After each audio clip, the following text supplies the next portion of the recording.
या तो अब हम ना क्यूएफडी यानी कि हाउस ऑफ क्वालिटी या क्वालिटी फंक्शन डिप्लॉयमेंट इस टॉपिक को पढ़ने वाले हैं। ये टॉपिक समझना इतना इजी तो है नहीं, पर इतना डिफिकल्ट भी नहीं होगा अगर इसके कॉन्सेप्ट को समझ लिया। तो हाउस ऑफ क्वालिटी एक्चुअली हम करते क्यों हैं? हम क्या करते हैं कि कोई भी अगर प्रोडक्ट मैन्युफैक्चर करते हैं ना, तो इवेंचुअली ये जाता है कंज्यूमर के पास, ताकि उसका जो रिक्वायरमेंट है वो मीट हो सके। पर अगर ऐसा हो कि कंज्यूमर को वो प्रोडक्ट मिला पर उसके एक्सपेक्टेशन के अकॉर्डिंग नहीं है, या कस्टमर ने तुमको बोला कि भाई मेरे को ऐसा बना के चाहिए था प्रोडक्ट, और कंपनी ने कुछ और अंडरस्टैंड किया, कंपनी ने कुछ और प्रोडक्ट बनाया और उसको डिलीवर कर दिया, पर उसके एक्सपेक्टेशन को मीट नहीं कर पाया, तो क्यूएफडी एक ऐसा टूल है जिसकी मदद से हम कस्टमर के रिक्वायरमेंट को ट्रांसलेट कर सकते हैं इंजीनियरिंग के टर्म्स में, टेक्निकल टर्म्स में, ताकि जब भी इंजीनियर्स देखे ना, तो उसको समझ में आए कि एक्चुअली कस्टमर और और जो टेक्निकल टर्म है उसके बीच में रिलेशंस क्या है। फॉर एग्जांपल, कार की बात करते हैं। कार में कस्टमर को क्या चाहिए? लेट्स से स्पीड चाहिए। और टेक्निकली अगर आप गाड़ी बना रहे हो, मतलब माइलेज चाहिए, अच्छा। और टेक्निकली अगर आप गाड़ी बना रहे हो, तो फिर आप क्या देखोगे कि भाई माइलेज कैसे कैसे इम्प्रूव हो सकता है। क्या माइलेज गाड़ी के वेट पर डिपेंड है? मतलब उसके इंजन के साइज पे डिपेंड है क्या? अगर है तो उसका रिलेशनशिप स्ट्रांग है। क्या माइलेज गाड़ी का जो डिजाइन है उस पर डिपेंड है? नहीं। अगर नहीं है तो फिर उसका रिलेशनशिप वीक है। इसी तरह से हम बाकी के टेक्निकल पैरामीटर और कस्टमर को जो चीज चाहिए, उन दोनों के बीच का रिलेशन फाइंड करते हैं। और बेसिकली ये ट्रांसलेट करता है कस्टमर के जो भी रिक्वायरमेंट्स है उसको टेक्निकल रिक्वायरमेंट्स। ये टूल उस तरह से यूज होता है। तो यहाँ पर जो बाइसाइकिल है, बाइसाइकिल जो रेसिंग बाइसाइकिल है, उसका जो हैंडल है, उसके डिजाइन का एग्जांपल लिया है कि उसको आखिर हम कैसे डिजाइन करते हैं। वही यहाँ पर सॉल्व करने की कोशिश की है। यहाँ पर आप देखो, तो सबसे पहले हम कस्टमर के रिक्वायरमेंट को समझते हैं। तो 12.5 ये जो फिगर है, यहाँ पर आप देखोगे तो सबसे पहले वॉट्स आता है। वॉट्स का मतलब क्या होता है कि कस्टमर का रिक्वायरमेंट को हम कैप्चर करते हैं। इसके लिए बहुत सारे मेथड होते हैं।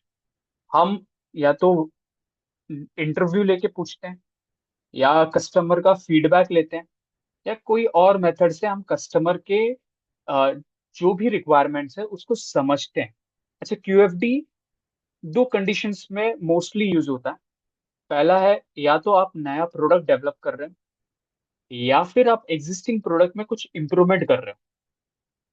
और क्यूएफडी और भी केसेस में होता है इस्तेमाल, जैसे प्रोसेस में होता है, आपका सिस्टम के लिए होता है, या कुछ टेक्निकल डिसीजंस लेने के लिए कस्टमर के रिक्वायरमेंट को टेक्निकल जो डिस्क्रिप्टर्स होते हैं उसके अंदर में जो रिलेशन है उसके अकॉर्डिंग कौन सा प्रोसेस या कौन सा टेक्निकल पैरामीटर को हम फॉलो करें, वो ये क्यूएफडी बताता है। तो पहले हमने कस्टमर के रिक्वायरमेंट को समझते हैं। ये केस था, जो साइकिल है, बाईसाइकिल है। और ये बाईसाइकिल मतलब आप हिली एरियाज में चलाओगे, तो यानी कि इसके लिए एस्थेटिक्स तो अच्छा होना ही चाहिए, स्पीड भी चाहिए, ऑफ कोर्स।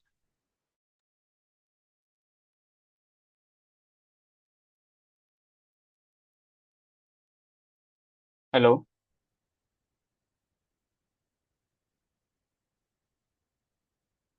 हेलो। हाँ, आ रही आ या रही है। या तो मैं यहाँ पे बोल रहा था कि जो कस्टमर का रिक्वायरमेंट है उसको समझ के, जैसे कि यहाँ पे बाईसाइकिल का एग्जांपल लिया है। ये एक हिली एरिया में चलाया जाता है, तो उसके जो हैंडल है उसके डिजाइन कैसा हो, उसके लिए हमने कस्टमर से समझने की कोशिश की। तो वहां पे आया कि दो चीजें प्राइमरी, एक एस्थेटिक्स अच्छा होना चाहिए, एक परफॉर्मेंस अच्छा होना चाहिए। तो एस्थेटिक्स में आखिर है क्या? सी कॉस्ट है। आपको प्राइमरी रिक्वायरमेंट है भाई, सस्ता तो होना चाहिए। एरोडायनेमिक लुक अच्छा होना चाहिए। नाइस फिनिश होना चाहिए। कोरोशन रेजिस्टेंस होना चाहिए। और वो जो हैंडल है वो लाइट वेट होना चाहिए, स्ट्रेंथ होना चाहिए उसके अंदर में, ड्यूरेबल होना चाहिए, लॉन्ग टर्म सस्टेन कर सके उसको। तो ये मेरे सेकेंडरी हैं रिक्वायर। अब वैसे ही जैसे मैंने कस्टमर का रिक्वायरमेंट को कैप्चर किया, यूजुअली ये कस्टमर के रिक्वायरमेंट सर्वेस करने के बाद आता है, उनके इंटरव्यू लेने के बाद आता है, और क्वेश्चंस में ये रिक्वायरमेंट्स दिया रहेगा कि भाई कस्टमर ने क्या बोला है। कुछ सिंपल प्रॉब्लम्स भी आ सकता है, जैसे कि for example let's say bicycle के बारे में आ गया, या कार के बारे में आ गया, या कुकर के बारे में आ गया। तो इसके लिए जो जो भी डे टू डे लाइफ में हम कोई भी चीज ऐसे प्रोडक्ट्स को देखते हैं, उसका एग्जांपल आ सकता है। और वो बोलेंगे कि अगर आप कस्टमर हो उसका, तो आपको क्या क्या इसके अंदर में रिक्वायरमेंट चाहिए।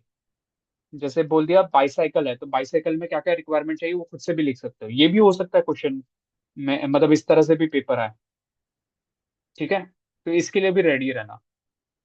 अब आता है यहाँ पे, आपने कस्टमर का रिक्वायरमेंट तो समझ लिया। अब आते हैं कंपनी के पॉइंट ऑफ व्यू से कि भाई टेक्निकल डिस्क्रिप्टर्स क्या है। यहाँ पे हम क्या कर रहे हैं, यहाँ पे इस केस में सिलेक्शन कर रहे हैं। कभी कभी ऐसा भी हो सकता है कि आपको एग्जाम्स में ऐसे सिलेक्शंस ना हो, डायरेक्टली बताए कि भाई ये पैरामीटर 1 है, ये पैरामीटर 2 है, पैरामीटर 3 है।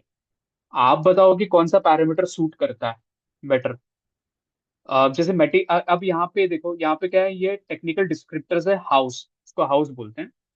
प्राइमरी क्या है मेरा, क्या मटेरियल यूज करूंगा मैं, और क्या प्रोसेस फॉलो करूंगा। तो इन सभी प्रोसेस में से एक प्रोसेस को सेलेक्ट करना है, इन सभी मटेरियल्स में से एक मटेरियल को सेलेक्ट करना है हमें। ठीक है, तो ये मेरा सेकेंडरी डिस्क्रिप्टर्स हो गया टेक्निकल डिस्क्रिप्टर्स के अंदर में। अब आते हैं, मैंने प्राइमरी, अब मेरा प्राइमरी और सेकेंडरी कस्टमर का रिक्वायरमेंट, प्राइमरी एंड सेकेंडरी मेरा टेक्निकल डिस्क्रिप्टर्स। ये जो कस्टमर का रिक्वायरमेंट होता है ना, ये आता है कस्टमर की तरफ से, और ये हमारा टेक्निकल है। अब इनके बीच में हम रिलेशंस फिगर आउट करते हैं कि क्या है। तो जैसे कि मटेरियल सिलेक्शन में स्टील हो गया, एल्यूमिनियम हो गया, टाइटेनियम हो गया। तो टाइटेनियम और कॉस्ट का क्या रिलेशन है, स्टील का क्या रिलेशन है, क्या वो स्ट्रॉन्ग है, क्या वो मीडियम है, क्या वो वीक है, वो फिगर आउट करते हैं, या कोई रिलेशन नहीं है। रीजनेबल कॉस्ट और डाई कास्टिंग।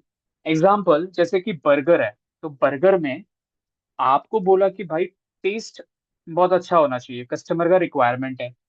पर टेक्निकल डिस्क्रिप्टर्स में वहां पे ये लिखा है कि लेट्स से कि बर्गर का आउटलेट, मतलब उनका उनका जो आउटलेट होता है वो क्लीन होना चाहिए, हाइजीन होना चाहिए। बर्गर का टेस्ट और उसका आउटलेट जो हाइजीन होना चाहिए, क्या इन दोनों में कोई रिलेशन है? नहीं है ना। तो अगर रिलेशन नहीं है तो ब्लैंक रहेगा। अगर रिलेशन है तो क्या वो पॉजिटिव रिलेशन है, तो स्ट्रॉन्ग रहेगा। अगर उसका इनवर्स रिलेशन है, इनवर्स का मतलब क्या है कि एक चीज के बढ़ने की वजह से दूसरा चीज घटता है, मतलब उसके अंदर में इनवर्स रिलेशन है, तो वहां पर सबसे लोएस्ट मार्क्स रहेगा, उसका रैंकिंग लो रहेगा। वैसे केस में समझते हैं आगे, नीचे अभी देखते हैं कि क्या है। अब आते हैं यहाँ पे, इन दोनों के बीच का रिलेशन फाइंड करते हैं। सबसे पहले आप देखो कि कॉस्ट, जो पैसा लगता है आपका, सबसे ज्यादा मतलब सब पैसा, और स्टील और एल्यूमिनियम और टाइटेनियम। कॉस्ट, कस्टमर को क्या चाहिए, कॉस्ट। और यहाँ पे कॉस्ट और स्टील का स्ट्रॉन्ग रिलेशन है। मतलब आप स्टील या एल्यूमिनियम यूज करोगे ना, तो ये सस्ता होगा। पर वही आप टाइटेनियम यूज करोगे तो ये इनवर्सली प्रोपोर्शनल है। मतलब टाइटेनियम सबसे महंगा है compare to steel, compare to aluminium. ठीक है, तो उसीलिए वहां पर वीक रिलेशन दिया है। All right. देन आते हैं वेल्डिंग में। तो वेल्डिंग के साथ उसका स्ट्रॉन्ग रिलेशन है।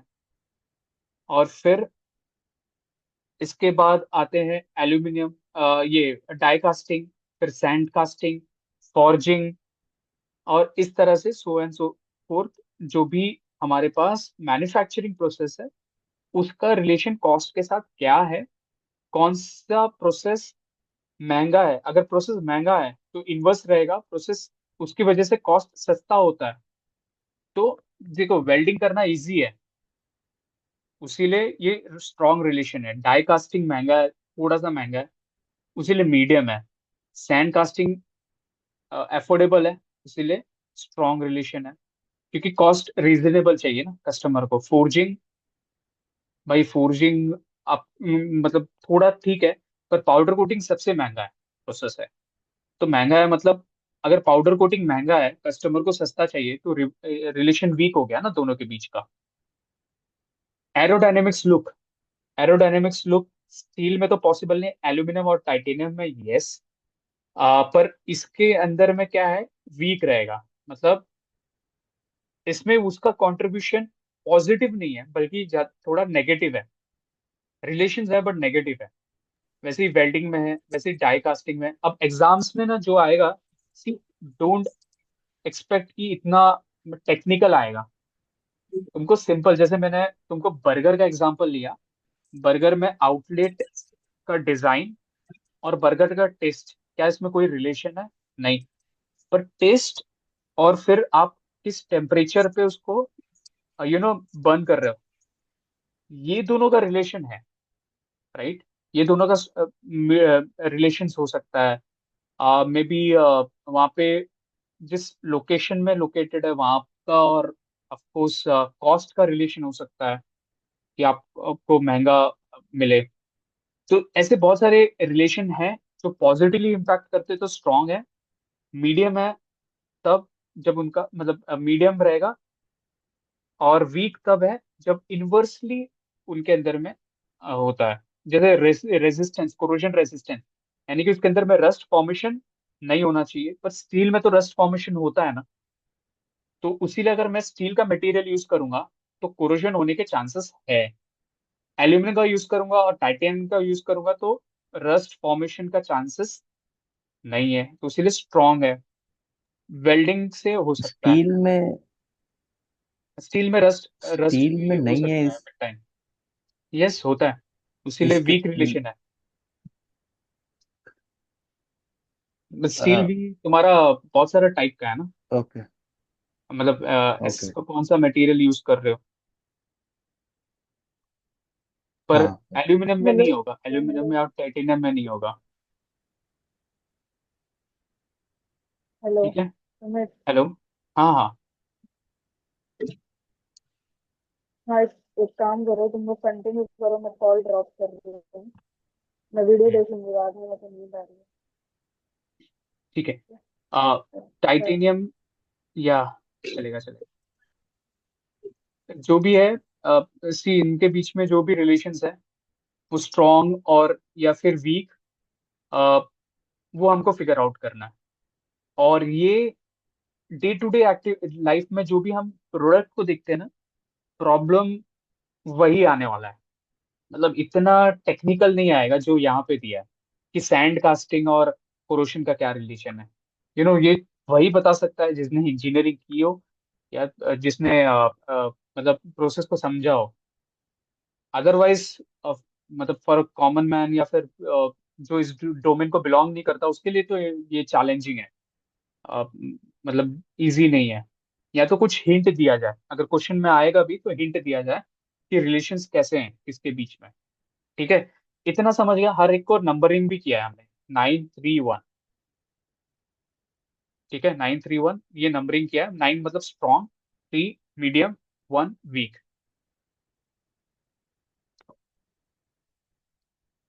अब यहाँ पर आगे बढ़ते हैं। आता है 12.9।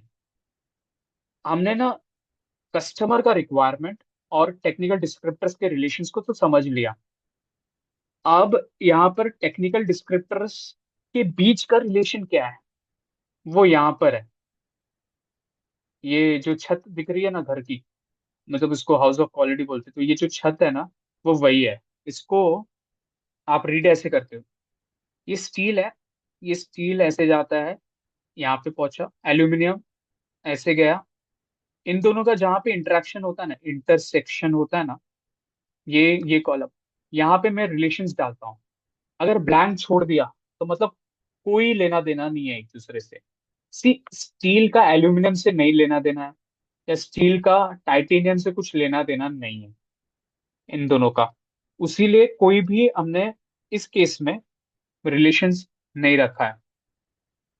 पर वही स्टील का, देखो स्टील का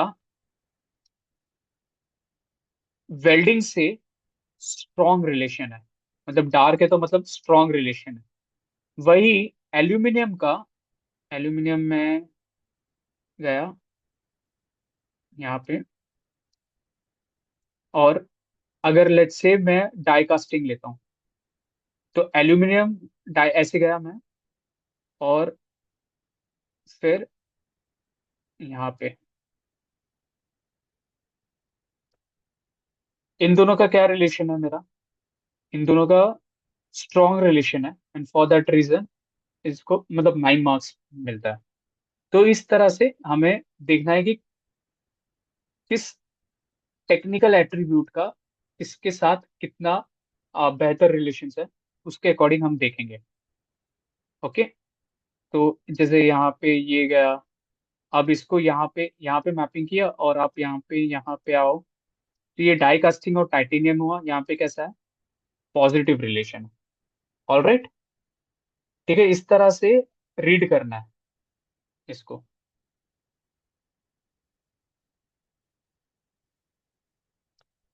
अब आते हैं इसका नेक्स्ट स्टेप जो इम्पोर्टेंट है, वो है कस्टमर का जो यहाँ पर रिक्वायरमेंट आया था ना, कस्टमर कॉम्पिटिटिव असेसमेंट। यानी कि हमारा प्रोडक्ट, ए का प्रोडक्ट, कॉम्पिटिटर ए का प्रोडक्ट, कॉम्पिटिटर बी का प्रोडक्ट, और हमारा प्रोडक्ट। तो ये कस्टमर के पॉइंट ऑफ व्यू से हम इस पैरामीटर्स में 1 to 5 के स्केल में कहाँ पे स्टैंड होते हैं, वो यहाँ पर दिया गया है। All right. जैसे हम हमारा प्रोडक्ट की बात करें तो कॉस्ट वाइज क्या है, कस्टमर को चाहिए कि भाई उसको रीजनेबल कॉस्ट, पर हम क्या प्रोवाइड करते हैं, हम रीजनेबल कॉस्ट। हमको लगता है कि 1 to 5 के स्केल में हम रीजनेबल हैं, 3। ए वाला बहुत सस्ता है हमसे, पर बी वाला थोड़ा कॉस्टलियर है, इसीलिए 2 नंबर दिया है उसको। ऐसे ही लुक्स के बारे में लिखेंगे, नाइस फिनिश के बारे में, corrosion, light weight, strength, durable. Exams में ये पॉसिबल है कि भाई तुमको ये बता दे कि कॉम्पिटिटर ए और बी हमारे प्रोडक्ट से कितना बेहतर है या नहीं है। वैसे नंबर दे सकता है 1 to 10 के स्केल में, 1 to 5 के स्केल में, तो वो क्वेश्चन में दिया रहेगा। हमको 1 to 5 के स्केल में यहाँ पे लिखना है। ये 1 to 5 के स्केल में है, ये भी 1 to 5, ये तो ये तीनों 1 to 5 के स्केल में ही है। अब 12.11 में देखो क्या एडिशन है। जिस तरह से आपने कस्टमर का यहाँ पे कॉम्पिटिटर का असेसमेंट किया है, वैसे ही आप टेक्निकल का भी असेसमेंट करोगे। हमारा प्रोडक्ट, कौन सा मटेरियल हम लेते हैं उसको 5 देंगे, नहीं लेते उसको 0 लेंगे, स्ट्रेट अवे। सी क्योंकि ये क्या है, ये बता रहे कि हम कौन सा, हमारा एल्यूमिनियम का है, 5 ले लिया। प्रोसेस में हम कौन सा फॉलो करते हैं, हम डाई कास्टिंग फॉलो करते हैं, तो 5 ले लिया, बाकी सब 0 है। वही कॉम्पिटिटर का क्या है, 0। मतलब ये 0 to 5 के स्केल में है, तो 0 मतलब वो प्रोसेस फॉलो ही नहीं करते, 5 मतलब वो प्रोसेस है हमारे पास। तो ए कॉम्पिटिटर टाइटेनियम यूज करता है, बी कॉम्पिटिटर यूज करता है स्टील। दोनों साथ में नहीं होगा, अगर स्टील होगा तो टाइटेनियम नहीं हो सकता, क्योंकि एक ही मटेरियल यूज करना है हमें। आपका गाड़ी का मतलब वो जो बाईसाइकिल का हैंडल है, वो स्टील और एल्यूमिनियम दोनों का तो नहीं बना रहेगा ना, या तो स्टील का बना रहेगा या एल्यूमिनियम का बना रहेगा। तो कौन सा कॉम्पिटिटर टेक्निकल पैरामीटर्स में कौन सा मटेरियल यूज कर रहा है, वो यहाँ पर हम लिख रहे हैं। क्वेश्चन में मतलब एग्जाम्स में क्वेश्चंस में दिया हो सकता है, कि भाई कॉम्पिटिटर ए का टेक्निकल ये 1 to 5 के स्केल में ये है या नहीं है। ठीक है। वैसे ही मैन्युफैक्चरिंग का उसने बता दिया है कि कौन सा वो फॉलो करते हैं। 4 दे दिया है, पर आप 5 लिख सकते हो। 4 का मतलब है कि ठीक है उनका वेल्डिंग है, पर और भी कुछ करते हो उसके साथ। अब आते हैं इम्पोर्टेंस टू कस्टमर। देखो इम्पोर्टेंस टू कस्टमर का मतलब क्या है कि ये तो था कि 1 to 5 की स्केल में हम कॉम्पिटिटर से कितना बेहतर हैं कि नहीं है। अब कस्टमर के लिए, मतलब अगर आप कस्टमर हो और आपने ये रिक्वायरमेंट डाला है, तो कस्टमर के लिए कौन सा पैरामीटर सबसे इंपॉर्टेंट है, वो 1 to 10 के स्केल में ही लिखते हैं। तो रीजनेबल कॉस्ट उसके लिए इंपॉर्टेंट है, तो उसको दिया है 8। ठीक है। एरोडायनेमिक्स लुक उसके लिए कितना इंपॉर्टेंट है, उसको दिया है 5। ये कस्टमर ही लिखता है, तो नाइस 5 दे दिया है। कोरोजन रेसिस्टेंस 2 दिया है। लाइट वेट उसको, हाँ हल्का चाहिए आपको 7। स्ट्रेंथ, कस्टमर को लेना देना मतलब इतना नहीं है स्ट्रेंथ से या ड्यूरेबल से। तो यहाँ पे देख सकते हो कि कस्टमर को सबसे ज्यादा इंपॉर्टेंट क्या लगता है कि भाई सस्ता होना चाहिए, फिनिश में थोड़ा ठीक ठाक होना चाहिए, और लाइट वेट तो होना ही चाहिए। ये कस्टमर का रिक्वायरमेंट है। आ, आते हैं टारगेट वैल्यू पे। टारगेट वैल्यू का मतलब क्या है कि भाई तुमने यहाँ पे हमारा प्रोडक्ट का नंबर कितना लिया है, 3 लिया है ना, टारगेट वैल्यू। पर टारगेट वैल्यू मतलब हमारा क्या टारगेट है एज ए कंपनी, हम क्या लेते हैं, हम रीजनेबल कॉस्ट को 1 to 5 के स्केल में कितना रेटिंग करते हैं, 5 या 4, वो हमको यहाँ पे डालना। ठीक है, हमारे लिए कॉस्ट इंपॉर्टेंट है, ये हमारा टारगेट है कि हमको 4 तक जाना है, 3 to 4। वैसे ही एरोडायनेमिक्स नाइस कोरोजन, यहाँ पे देख सकते हो ये बहुत सब्जेक्टिव है। इसमें ऐसा भी हो इसमें सकता तो है। इसमें तो हाँ टारगेट वैल्यू तो हमारे कंपनी के प्रोडक्शन, अगर मैं प्रोडक्शन साइड से हूँ तो मेरे हाँ कंपनी का टारगेट वैल्यू ये है, राइट? ये कॉन्सेप्ट है, ठीक है हाँ ना? तो मैं तो हाँ सबको 5 भी दे दूं, क्योंकि मेरा टारगेट है सबको 5, मेरे को सब सब अच्छा चाहिए। तो रॉन्ग क्या है इसमें, है ना? मतलब 5 भी दे ही सकता, किधर किधर 4 और किधर किधर 5, सीधा सीधा। हाँ, फॉर वो दे एग्जाम्पल सकते हो। रीजनल कॉस्ट एंड दे सकते हैं ना, वही। या वो दे सकते हो, पर प्रॉब्लम क्या है, फिजिबिलिटी ना। सब सब कुछ पैरामीटर तो मीट नहीं कर सकते ना एज अ कंपनी।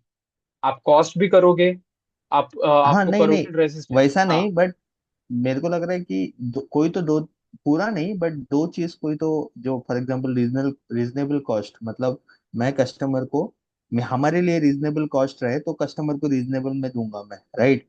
तो मेरे लिए हाँ सबसे हाँ बड़ा टारगेट वो है, तो मैं 5 दे दिया। और मेरे हाँ लिए कि मेरे को ऐसा देना है जो ड्यूरेबल हो, फॉर एग्जांपल, तो मैं उसको हाँ 5 दिया। तो ऐसा चलता है ना कि टॉप भी दे दिया वैल्यू तो हाँ हाँ, यस जो। यस, वो भी चलता है, वो भी हाँ चलता है। आप 1 to 5 के स्केल में आप दे सकते हो कि भाई मेरा टारगेट है 5 5। पर देखो 3 to 4 जंप करने के लिए एफर्ट लेना पड़ता है। क्या वो कंपनी एफर्ट उतना ले हाँ सकती है? और 5 में तो और बड़ा जंप हो गया। मतलब 1 to 5 हाँ ही स्किल ले रहे हैं ना, तो थोड़ा बड़ा जंप, मतलब गुड, एवरेज और एक्सेलेंट में फर्क होता है ना। तो वैसे ही यहाँ हाँ। पे 5 का जंप लेने के लिए क्या कंपनी रेडी है, उसी लिए टारगेट 4 का लिया होगा यहाँ पे। ओके अ, ओके। तो ये बहुत सब्जेक्टिव है, पर्सन टू पर्सन ये डिफर हो सकता है, ऑर्गेनाइजेशन टू ऑर्गेनाइजेशन अपना पॉइंट ऑफ व्यू हो सकता है इसके अंदर। स्केल ऑफ फैक्टर का मतलब क्या होता है, जो टारगेट है ना तुम्हारा, टारगेट का नंबर आया है, उसको तुम डिवाइड कर सकते हो आर प्रोडक्ट से। जैसे 4 को, ये जो 4 नंबर आया है, ये वाला, ये 4 जो है ना, इसको डिवाइड करोगे 3 से, जो भी आएगा उसको राउंड ऑफ कर देना है एक ही डेसिमल में। इस 4 को डिवाइड करोगे, इस 4 से 1 आया यहाँ पे। ये 4 को ये 4 से डिवाइड किया, ये 4 को ये 4 से, 3 को 4 से, 3 को 3 से, 3 को 3 से, इस तरह से यहाँ पे वैल्यू आया। Basically scale up factor is something where how much we need to scale up from the point where we are, our product, to the हाँ point where we want to reach our target. This is basically how much we have to scale up. For example, we हाँ have given our target as 4, but हमारा हाँ product 3 पे stand कर रहा है, तो हमको 1.3 से स्केल अप होना है टारगेट पे आने के लिए। बेसिकली ये हाँ आइडिया हाँ है, हाँ, राइट? राइट। ओके। तो स्केल अप फैक्टर 1.3 है, 1 है, मतलब जहां पे अचीव हो गया वो 1 है, और जहां पे अचीव नहीं हुआ है देखो 1.3 है। आ, और इसके बाद आता है सेल्स पॉइंट। हमने यहाँ पे कस्टमर के बारे में बात कर लिया, टेक्निकल के बारे में बात कर लिया, बट सेल्स पर्सन तो फील्ड पे काम करता है ना, तो उसका भी पॉइंट ऑफ व्यू लेना इंपॉर्टेंट है। तो ये वाला जो है वो 1 to 2 के स्केल में ही हम देखते हैं सेल्स पॉइंट। ठीक है। फिर लास्ट में जो एब्सोल्यूट होता है ना, वो मल्टीप्लीकेशन ऑफ सेल्स का point into scale up factor into importance to customer. ठीक है। Importance to customer, scale up factor, sales point, इन तीनों को मल्टीप्लाई करते हैं, जो वैल्यू आता है वो मेरा आता है एब्सोल्यूट वेट। अब इसमें ना जो सबसे हाईएस्ट नंबर है वो मेरी प्रायोरिटी है। क्या है? 16 आ रहा है, और यहाँ पे क्या रहा है? 18 आ रहा है। मतलब परफॉर्मेंस में मुझे लाइट वेट रखना है, और एस्थेटिक्स में, मतलब इसमें रीजनेबल कॉस्ट, ये दो चीज इंपॉर्टेंट है। तो टॉप टू जो रैंक रहेगा ना, उसको आपको लिखना है कि भाई ये दो चीजें मेरे लिए इंपॉर्टेंट है इस केस में। अब नेक्स्ट में जब जाते हैं, यहाँ तक क्लियर है ना? थोड़ा हाँ और कॉम्प्लेक्स होते जाएगा ये प्रोसेस। तो अब जब यहाँ पर जो हमने कुछ किया ना, यहाँ पे हमको प्रायोरिटी मिल गया रिक्वायरमेंट का, कि भाई 16 रीजनेबल कॉस्ट है, लाइट वेट 18 है। वैसे ही हम यहाँ पे जाएंगे, ये तो degree of technical difficulty 1 to 10 के स्केल में, जैसे इंपॉर्टेंस टू कस्टमर था ना, कि कस्टमर का जो रिक्वायरमेंट है 1 to 10 के स्केल में कितना क्या इंपॉर्टेंट है, वैसे डिग्री ऑफ टेक्निकल डिफिकल्टी कितना है। स्टील में डिफिकल्टी ज्यादा है, मतलब 1 to 10 के स्केल में देखो, स्टील में, एल्यूमिनियम में 6 है, टाइटेनियम में 9, पाउडर कोटिंग में सबसे हाईएस्ट है 9। मतलब टेक्निकल डिफिकल्टी कितना ज्यादा है या कम है, वो यहाँ पर लिखा है। तो स्टील में कम है, सबसे ज्यादा टाइटेनियम में, और सबसे ज्यादा पाउडर कोटिंग में। ठीक है। और मैं क्विकली जाता हूँ, फिर टारगेट का वैल्यू 1 to 5 के स्केल में डाला है। ये हमारा टारगेट क्या है, तो उसको हमने 1 to 5 के स्केल में डाला है। हमने यहाँ पे 5 5 लिया है, जैसे कि बोला है, पर जीरो तब लिया है जब हमको वो प्रोसेस ही नहीं करना है एज अ ऑर्गेनाइजेशन, उसीलिए हमने 0 0 कर दिया। एब्सोल्यूट वेट निकालना सॉरी, इंपॉर्टेंट है। हाँ हाँ, बोलो सॉरी, बोलो।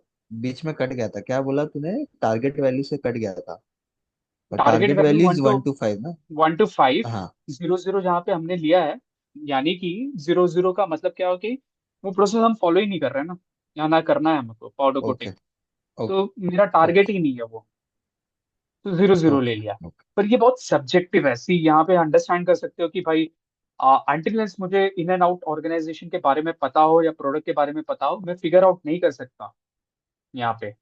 तो क्वेश्चंस में कुछ दिए रहेंगे, कुछ एजम्पशंस करने पड़ेंगे हमें। ठीक है।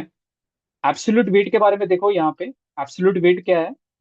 एब्सोल्यूट वेट में याद रखो कि जो मेरा यहाँ पर ये 931, ये इंडिकेटर्स है ना, जैसे ये वाला 9 को रिप्रेजेंट करता है, ये वाला 1 को रिप्रेजेंट करता है, ये वाला 3 को रिप्रेजेंट करता है, सर्कल। तो ये जो नंबर है ना, इसको मैं, जो इंपॉर्टेंस टू कस्टमर है, इसको मल्टीप्लाई करूंगा, तो मेरा एब्सोल्यूट वेट आता रहेगा। कैसे? मैं बताता हूँ नीचे। हम्म, देखो यहाँ पर क्या है? 9 है इंटू 8। ठीक है। 9 into 8, प्लस यहाँ पर कुछ भी नहीं है ना, ब्लैंक है, और यहाँ पर क्या है? 5 है। तो ब्लैंक मतलब जीरो, कुछ भी नहीं है, छोड़ दो उसको। 3 प्लस 3 इंटू यहाँ पर क्या है? 5। 3 into 5 प्लस ये क्या है? 1।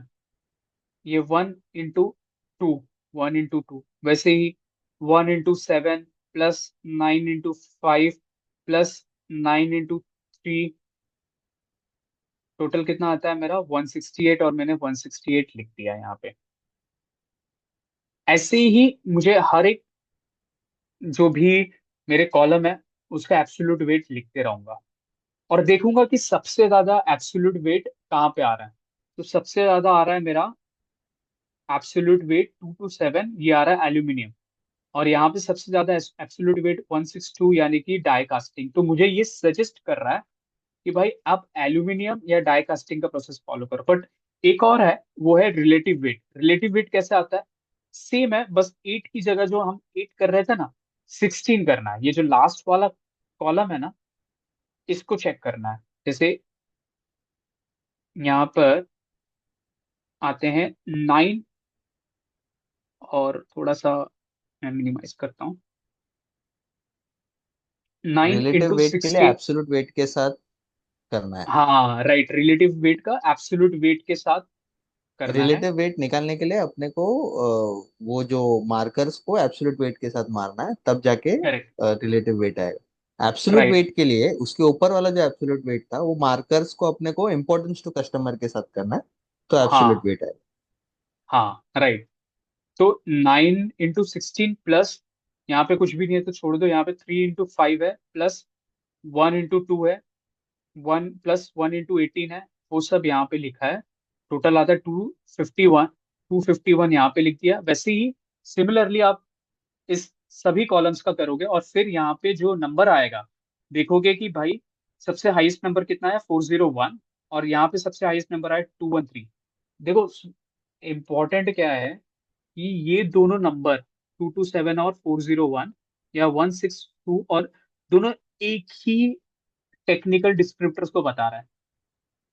हाँ, ये एल्यूमिनियम को बोल रहा है, ये यहाँ पे, ये किसको बोल रहा है, एल्यूमिनियम, और ये यहाँ पर डाइकास्टिंग, इनको रिप्रेजेंट कर रहा है। तो इसका मतलब क्या है, कि इसका मतलब है कि हमको as a company aluminium choose करना चाहिए, और हम क्या कर रहे हैं, हम एल्यूमिनियम ही कर रहे हैं ना। और हमको एज अ कंपनी यहाँ पर डाई कास्टिंग करना चाहिए, और हम डाई कास्टिंग ही कर रहे हैं, राइट। तो विच इज ओके। हाँ अब इसी को जब आप यहाँ पे एक और देखो, यहाँ पे मैंने लिंक किया ये ऐसा, ये डाई कास्टिंग। अब मेरा आता है कॉस्ट, और यहाँ पे क्या आया, लाइट वेट। कस्टमर के लिए एल्यूमिनियम और कॉस्ट का क्या रिलेशन है, स्ट्रॉन्ग। मतलब एल्यूमिनियम सस्ता है, राइट। तो कस्टमर का भी नीड फुलफिल हो रहा है, मेरा एल्यूमिनियम का रिक्वायरमेंट भी फुलफिल हो रहा है, मतलब एज पर ये house of quality. Die casting use करूंगा और रिजनेबल कॉस्ट, ठीक है, मतलब इसमें मीडियम रिलेशन है। लाइट वेट और एल्यूमिनियम का क्या रिलेशन है, स्ट्रॉन्ग रिलेशन है, जो मेरे फेवर में आ रहा है। और डाई कास्टिंग और लाइट वेट का तो कोई रिलेशन ही नहीं है। तो इसका मतलब है कि भाई लाइट वेट और रिजनेबल कॉस्ट को मैं एल्यूमिनियम और डाई कास्टिंग करके अचीव कर सकता हूँ। और कस्टमर के लिए भी ये दो चीजें बहुत इंपॉर्टेंट है, एक है लाइट वेट और एक है रिजनेबल कॉस्ट। कस्टमर के लिए इंपॉर्टेंट है, मेरे सेल्स पर्सन के लिए इंपॉर्टेंट है, हमारे ऑर्गेनाइजेशन के लिए इंपॉर्टेंट है। तो दोनों कस्टमर का रिक्वायरमेंट हम मीट कर रहे हैं विद टेक्निकल डिस्क्रिप्टर्स।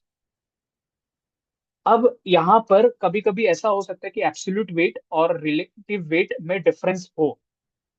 तो ऐसे केस में हमेशा आप याद रखना, हम एब्सोल्यूट वेट को नहीं बल्कि रिलेटिव वेट के नंबर्स को फाइनल मानेंगे। जो रिलेटिव वेट का नंबर आएगा, जैसे यहाँ पे लकीली 227 और 401 आ गया, और 162 और 213 आ गया। ऐसा हो सकता है कि भाई यहाँ पर सबसे हाईएस्ट नंबर आए, और यहाँ पर एब्सोल्यूट में यहाँ पर आए, तो ये दोनों तो अलग अलग कॉलम को रिप्रेजेंट कर रहा है। तो हो सकता है उस केस में हम रिलेटिव वेट को ही फाइनल वर्जन मानेंगे। मतलब इसने जो बोल दिया वो सुप्रीम कोर्ट का है, जजमेंट है। इसीलिए रिलेटिव वेट इसके केस में इंपॉर्टेंट है। यहाँ पे मैंने लिखा है, what if absolute weight and relative weight is different, then take decision of relative weight and ignore absolute weight decision. So decision should be compatible with customer, what customer is asking, if different then there could be an error. मतलब जैसे यहाँ पे इस case में अगर कुछ भी different होता ना, टेक्निकल कस्टमर कस्टमर ने क्या मांगा है और टेक्निकली क्या उससे वो सेटिस्फाइड हो रहा है कि नहीं हो रहा है, इस दोनों में अगर कोई वेरिएशन होता तो ये रिप्रेजेंट करता है कि मेरे इस पूरे प्रोसेस में कहीं ना कुछ तो एरर हमने किया है, और उस एरर को रेक्टिफाई करने के बाद ही हमारा ये हाउस ऑफ क्वालिटी कंप्लीट होगा। तो इसमें इटरेशंस बहुत सारी हो सकते हैं, पर एग्जाम्स में आई फील तो बहुत सिंपल सा क्वेश्चन आएगा। ठीक है, तो ये था हाउस ऑफ हाँ बट क्वालिटी। देर या हाँ तो ये था house but of quality. Chances तो है। हाँ, हाँ पूछो पूछो क्या हुआ। नहीं, हाँ वही बोल रहा हूँ सुमित, बट चांसेस तो है कि जो कस्टमर मांग रहा है अभी इसमें तो वो लाइट वेट और रीजनेबल कॉस्ट को पकड़ के चल रहा था, और हमारा भी हाँ आ गया उसमें, एब्सोल्यूट और रिलेटिव भी आ गया।